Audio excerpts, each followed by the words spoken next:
Hello. For today's assignment, tools teachers use, I've chosen the web-based tool ToonDoo. It's a site where students can create comic strips. I've used that because I think it's a unique way to get to kind of assess what students understand on a certain topic, something that they could get into and get excited about. There's options to create their own characters or to use pre-made characters to put settings that will describe something. I thought one way I could use this was to see what my students learn about digital citizenship. It's a fun way for them to do that. So in a little while, I will show you a finished comic strip that I can use as an example for them. But I want to take the first few minutes here and kind of show you this website. Students will need to log in with an email address if they want to be able to save their work, print their work.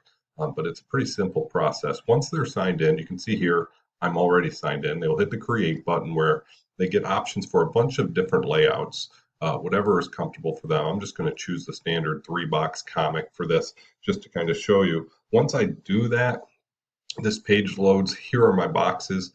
4 main tools at the top here: characters, backgrounds, props, and text box are what I think students need to get started.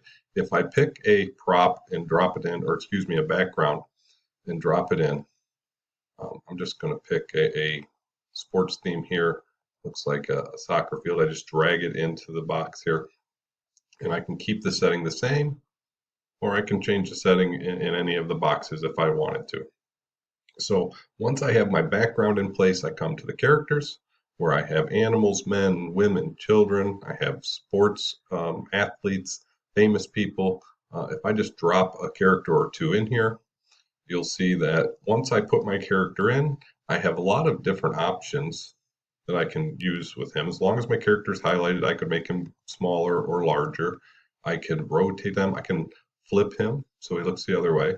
If I rotate him, that helps more with props than characters, but that is an option. If I put a prop in here with him, for example, I come up here to prop and I'll stick with this theme. I'll give him a soccer ball. Okay, and first thing I'll have to do here is resize this so it doesn't look giant, but I can make it a little bit more realistic. So I set this, I can look like it's in his hand. If I have my soccer ball highlighted, there's another tool down here where I can move it to the back, and now it kind of just looks like it's laying on the ground behind it. So lots of different props, lots of backgrounds and characters. If I want my character to be talking at some point, which I think is good for my students, I pick a text box, drag that into my scene. I can add some text. I can move my bubbles around so it looks like he's talking. And I can add multiple characters and multiple props to create a whole scene here.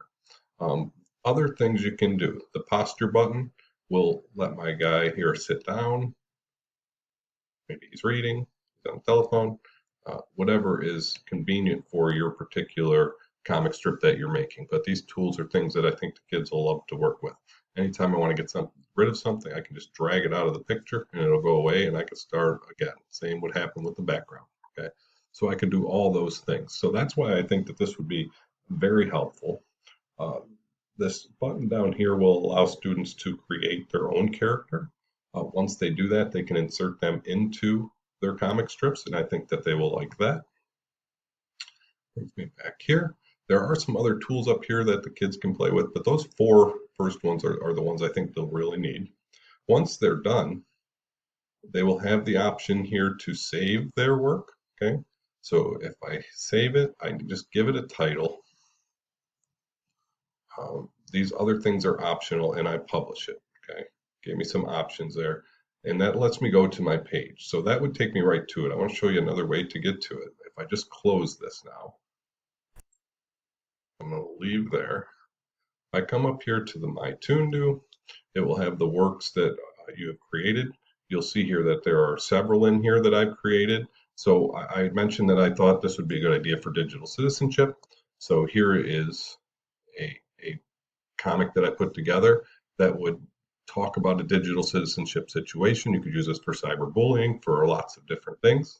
Once you have this, you can save it. You can put it into other presentations. There are even options here to create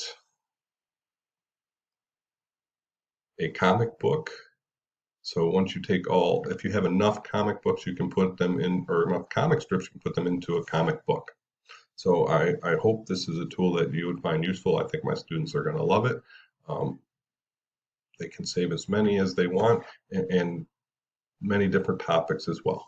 So I hope that is something that will be helpful.